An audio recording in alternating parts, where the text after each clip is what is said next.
Qopheessummaa mana maree aanaa Jiillee Dhummuugaa fi bulchiinsa magaalaa Sanbateetiin ayyaanni saboota sablammootaa fi uummattoota Itoophiyaa marsaa 20ffaa dhaadannoo waliigaltee dimokiraatawaa tokkummaa sabdaneessummaaf jedhuun aanaalee fi bulchiinsa magaalotaa ollaa waliin bifa ho'aa ta'een magaalaa Sanbateetti kabajamee jira. Ayyaanicha irratti bakka buutonnii fi ga'ee qabeessonni bulchiinsa aanaa Efraataa Gidim, aanaa Addee Leelaa, Qawaat bulchiinsa magaalaa Shawaaroobit, magaalaa Axxaayee waliin ta'uun qophiilee garaagaraatiin kabajamee jira. Kaayyoon ayyaanichaa tokkummaa aanaalee fi lammiilee gidduu jiru cimsuu irratti kan bu'uureffate ta'uun isaas ibsameera.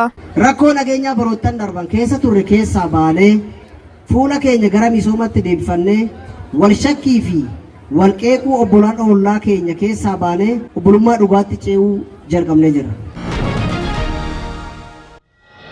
Guyyaan qaama miidhamtootaa akka addunyaatti yeroo 34ffaaf akka biyyaatti yeroo 33ffaaf dhaadannoo hawaasa qaama miidhamtootaa hammatee ijaaruun guddina hawaasa fooyya'aaf jedhuun magaalaa Baateetti kabajameera.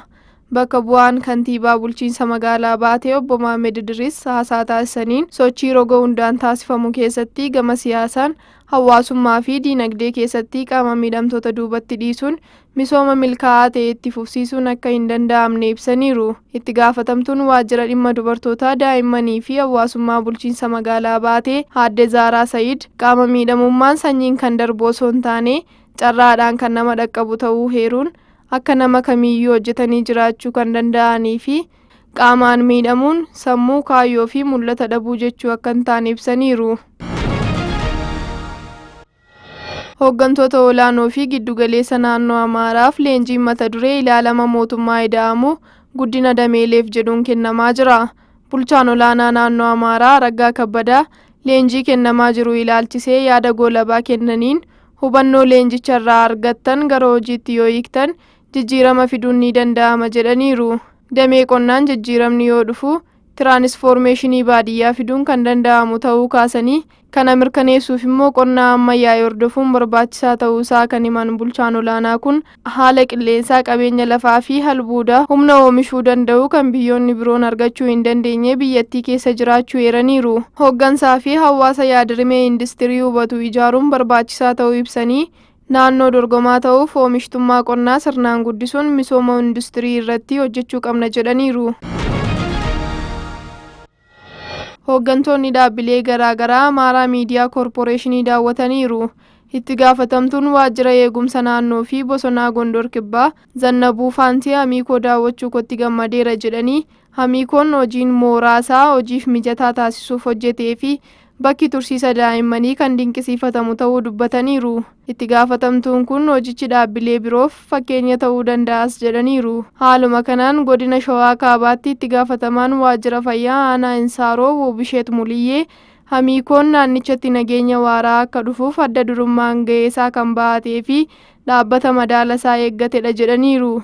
Hojii tokkummaa biyyaa fi fayyadamummaa waloo uummataa hojjechaa jiru cimsee itti fufuu akka qabu hubachiisaniiru. የግብርናን ውጤትና ምርቶች ያየውበት ተቋም ነው። በዛ ላይ እኔ በተለይ ህጻናቶች ማቆያቸው ላይ እንዲንክብካቤ እየተደረጋቸው በማየቴ በጣም ነው ደስ ያለኝ። በአፍሪካ ለመጀመሪያ ጊዜ በጆሃንስበርግ ደቡብ አፍሪካ በተካሄደው የቡድን 20 መሪዎች ጉባኤ ላይ ኢትዮጵያ ውጤታማ የዲፕሎማሲ ስኬት አስመዝግባለች። Itoophiyaan yaa'ii biyyoota garee 20 tibba darbe taa'ame irratti hirmaachuu isheen bu'aa dippiloomaasii olaanaa argachuu ishee ministeerri dhimma alaa beeksise.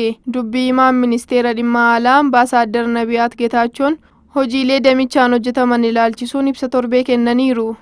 Itoophiyaan baatii sadaasaa keessaa gama dippiloomaasiitiin bu'aawwan hedduu galmeessuu ibsaniiru. Keessattuu yaa'ii biyyoota garee 20 Afrikaa kibbaatti taa'ame irratti hirmaachuu isheen bu'aa dippiloomaasii olaanaa argachuu kaasaniiru. Ambaasaadder Nabiyaat Getaachoon yaa'ichaan cinatti mariiwwan bu'aa diinagdee, siyaasaa fi dippiloomaasii olaanaa argamsiisan hooggantoota biyyoota adda addaa fi dhaabbilee idil-addunyaa garaagaraa waliin mari'atamuu eeraniiru. Itoophiyaan yaa'ii jijjiirama qilleensaa addunyaa 32ffaa qopheessuuf filatamuun ishee bu'aa dippiloomaasii isa guddaa ta'uu ibsaniiru.